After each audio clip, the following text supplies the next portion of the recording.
Guys, Tarun ಸುಧೀರ್ರ ಡೈರೆಕ್ಷನ್ನಲ್ಲಿ ನಮ್ಮ challenging star D boss Darshan sir ಅವರು act ಮಾಡ್ತಿರೋ ಈ ವರ್ಷದ ಕೊನೆಯ ಮತ್ತು ಅವರ most awaited Kaatera cinema release ಆಗಿದೆ. ಡಿ ಬಾಸ್ ಫ್ಯಾನ್ಸ್ ಆದ ನಮಗೆ ಕಾಟೇರ ಹೊಸ ವರ್ಷದ ಗಿಫ್ಟ್ ಅಂತಾನೆ ಹೇಳ್ಬೋದು. ಫಿಲ್ಮ್ ಹೇಗಿದೆ, ಟ್ರೇಲರ್ನಲ್ಲಿ ತೋರಿಸಿದಂತೆ ಇದೆಯಾ, ಯಾರಿಗೆಲ್ಲ ಇಷ್ಟ ಆಗತ್ತೆ, ಇದನ್ನೆಲ್ಲ ನೋಡೋಣ.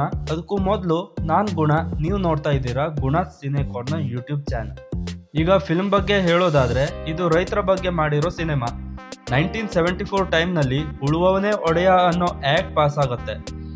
ಅದಕ್ಕೂ ಮೊದಲು ಮತ್ತು ಅದಕ್ಕೂ ನಂತರ ಜಮೀನ್ದಾರರಿಂದ ಶೋಷಣೆಗೆ ಒಳಗಾಗ್ತಿದ್ದಂತಹ ರೈತರು ಮತ್ತು ಜನರ ಮೇಲೆ ಯಾವ ರೀತಿ ಪರಿಣಾಮ ಬೀರತ್ತೆ, ಅದನ್ನ ಹೇಗೆ ಎದುರಿಸ್ತಾರೆ, ಅವರನ್ನೆಲ್ಲ ಕಾಟೇರ ಹೇಗೆ ಲೀಡ್ ಮಾಡ್ತಾನೆ ಅನ್ನೋ ಕಥೆನ ಚೆನ್ನಾಗಿ ತೋರಿಸಿದ್ದಾರೆ. ರಿಯಲ್ ಇನ್ಸಿಡೆಂಟ್ನ ಬೇಸ್ ಆಗಿ ಇಟ್ಕೊಂಡು ಕಥೆನ ನಮ್ಮ ಮುಂದೆ ಪ್ರೆಸೆಂಟ್ ಮಾಡಿದ್ದಾರೆ. ಆ್ಯಂಡ್ ತರುಣ್ ಸುಧೀರ್ ಅವರು ಡಿ ಬಾಸ್ ದರ್ಶನ್ ಸರ್ನ ಈ ಫಿಲ್ಮ್ನಲ್ಲಿ ಒಳ್ಳೆ ರೇಂಜ್ಗೆ ಯುಟಿಲೈಸ್ ಮಾಡ್ಕೊಂಡಿದ್ದಾರೆ. ಸೊ ಇಲ್ಲಿ ಚೆನ್ನಾಗಿ ಗೊತ್ತಾಗುತ್ತೆ ಡೈರೆಕ್ಟರ್ಸ್ ಚೆನ್ನಾಗಿ ಅವರ ಕೆಲಸ ಮಾಡಿದರೆ ಆ್ಯಕ್ಟರ್ಸ್ ಹೆಗ್ಲ ಮೇಲಿರೋ ಭಾರ ಕಡಿಮೆ ಆಗುತ್ತೆ ಅಂತ. ಆ್ಯಂಡ್ ಆ ಕೆಲಸ ಇಲ್ಲಿ ಆಗಿದೆ. ಇನ್ನು ಎಲ್ಲ ಆ್ಯಕ್ಟರ್ಸ್ ಅವರಿಗೆ ಕೊಟ್ಟ ಪಾತ್ರನ ಚೆನ್ನಾಗಿ ಯುಟಿಲೈಸ್ ಮಾಡ್ಕೊಂಡಿದ್ದಾರೆ. ಅವರಿಂದ ಒಳ್ಳೆ ಪರ್ಫಾರ್ಮೆನ್ಸ್ ಕೂಡ ಬಂದಿದೆ. ಬಟ್ ಒಂದೇ ಒಂದು ಪಾತ್ರ ನಮ್ಮ ಎಕ್ಸ್ಪೆಕ್ಟೇಷನ್ಸ್ನ ಕಡಿಮೆ ಮಾಡಿದ್ದು ಅಂದರೆ ಮೇನ್ ವಿಲನ್ ಪಾತ್ರದಲ್ಲಿ ಜಗಪತಿ ಬಾಬುರವರು. ಡಿ ಬಾಸ್ ದರ್ಶನ್ ಸರ್ ಅಂತ ಮಾಸ್ ಹೀರೋ ಮುಂದೆ ಒಳ್ಳೆ ಸ್ಟ್ರಾಂಗ್ ವಿಲನ್ ಇದ್ದಿದ್ರೆ ಚೆನ್ನಾಗಿರ್ತಿತ್ತು ಅನಿಸ್ತು. ಬಟ್ ಜಗಪತಿ ಬಾಬುರವರು ಇಲ್ಲಿ ಫೇಲ್ ಆದರು. ಅವರ ಪರ್ಫಾರ್ಮೆನ್ಸ್ ಎವರೇಜ್ ಇತ್ತು ಅಷ್ಟೇ. ಇನ್ನು ಆ್ಯಕ್ಟ್ರೆಸ್ ಆರಾಧನಾ ಅವರ ಪರ್ಫಾರ್ಮೆನ್ಸ್ ತುಂಬ ಚೆನ್ನಾಗಿದೆ. ಯಾರು ಕೂಡ ಇದು ಅವರ ಡೆಬ್ಯೂ ಫಿಲ್ಮ್ ಅಂತ ಹೇಳಲ್ಲ, ಅಷ್ಟು ನೀಟಾಗಿ ಆ್ಯಕ್ಟ್ ಮಾಡಿದ್ದಾರೆ. ಎಷ್ಟೋ ಜನಕ್ಕೆ ದರ್ಶನ್ ಸರ್ಗೆ ಆ್ಯಕ್ಟ್ರೆಸ್ ಆಗಿ ಹೇಗೆ ಆ್ಯಕ್ಟ್ ಮಾಡ್ತಾರೆ, ಜೋಡಿ ಮ್ಯಾಚ್ ಆಗುತ್ತಾ ಇಲ್ವಾ, ಇವ್ರಿಗೆ ಆ್ಯಕ್ಟಿಂಗ್ ಬರುತ್ತಾ ಇಲ್ವಾ ಅಂತೆಲ್ಲ ತುಂಬ ಪ್ರಶ್ನೆಗಳು ಹುಟ್ಕೊಂಡಿದ್ವು. ಬಟ್ ತಮ್ಮ ಪರ್ಫಾರ್ಮೆನ್ಸ್ ಮೂಲಕ ಜನ ಹುಬ್ಬೇರಿಸುವಂಥ ಆ್ಯಕ್ಟಿಂಗ್ ಮಾಡಿ ಡೆಬ್ಯೂ ಫಿಲ್ಮ್ನಲ್ಲೇ ಸಹಿ ಎನ್ಸ್ಕೊಂಡಿದ್ದಾರೆ. ಇನ್ನು ಡಿ ಬಾಸ್, ಇದು ದರ್ಶನ್ ಸರ್ನ ಪ್ರೀವಿಯಸ್ ಫಿಲ್ಮ್ಗಳಿಗಿಂತ ತುಂಬ ಚೆನ್ನಾಗಿದೆ. ದರ್ಶನ್ ಸರ್ ಆ್ಯಕ್ಟಿಂಗ್, ಆ ಫಿಸಿಕ್, ಪರ್ಫಾರ್ಮೆನ್ಸ್, ಡೈಲಾಗ್ಸ್ ಎಲ್ಲ ಖಡಕ್ ಆಗಿ ಇದೆ. ಕಾಟೇರ ಪಾತ್ರ ದರ್ಶನ್ ಸರ್ಗೆ ಹೇಳಿ ಮಾಡಿಸ್ದಂಗಿದೆ.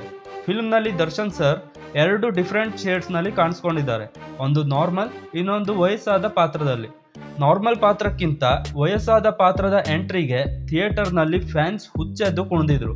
ಪರ್ಸ್ನಲಿ ನನಗಂತೂ 2 ಶೇಡ್ಸ್ ಇಷ್ಟ ಆಯಿತು. ನಿಮ್ಗೆಲ್ಲರಿಗೂ ಯಾವ ಶೇಡ್ ಇಷ್ಟ ಆಯಿತು ಅಂತ ಕಮೆಂಟ್ ಮಾಡಿ ನಿಮ್ಮ ಅಭಿಪ್ರಾಯನ ತಿಳಿಸಿ. 2 ಶೇಡ್ಸ್ನ ಹೇಗೆ ಪ್ರೆಸೆಂಟ್ ಮಾಡಿದ್ದಾರೆ, ಒಂದಕ್ಕೊಂದು ಏನು ಕನೆಕ್ಷನ್ ಅಂತ ಗೊತ್ತಾಗಬೇಕು ಅಂದರೆ ನೀವು ಈ ಫಿಲ್ಮ್ನ ಹೋಗಿ ನೋಡ್ಕೊಂಡು ಬರಲೇಬೇಕು. 3 ತಾಸಿರೋ ಈ ಫಿಲ್ಮ್ನಲ್ಲಿ ಫಸ್ಟ್ ಹಾಫ್ ಚೆನ್ನಾಗಿ ಹೋಗುತ್ತೆ. ಬಟ್ ಸೆಕೆಂಡ್ ಹಾಫ್ ಯಾಕೋ ಸ್ವಲ್ಪ ಬೆಟರ್ ಆಗಿ ಮಾಡ್ಬೋದಿತ್ತು ಅನಿಸ್ತು. ಮೊದಲೇ ಹೇಳಿದಾಗೆ ಮೇನ್ ವಿಲನ್ ಪರ್ಫಾರ್ಮೆನ್ಸ್ ಬೆಟರ್ ಇರಬೇಕಿತ್ತು. BGM ಒಳ್ಳೆ ರೇಂಜ್ಗೆ ಇದೆ.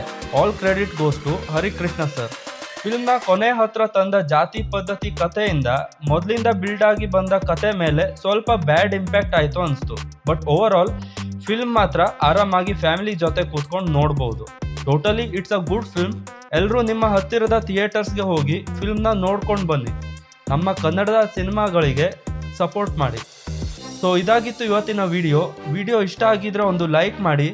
ಫಿಲ್ಮ್ ಹೇಗನ್ನಿಸ್ತು ಅಂತ ಕಮೆಂಟ್ ಮಾಡಿ.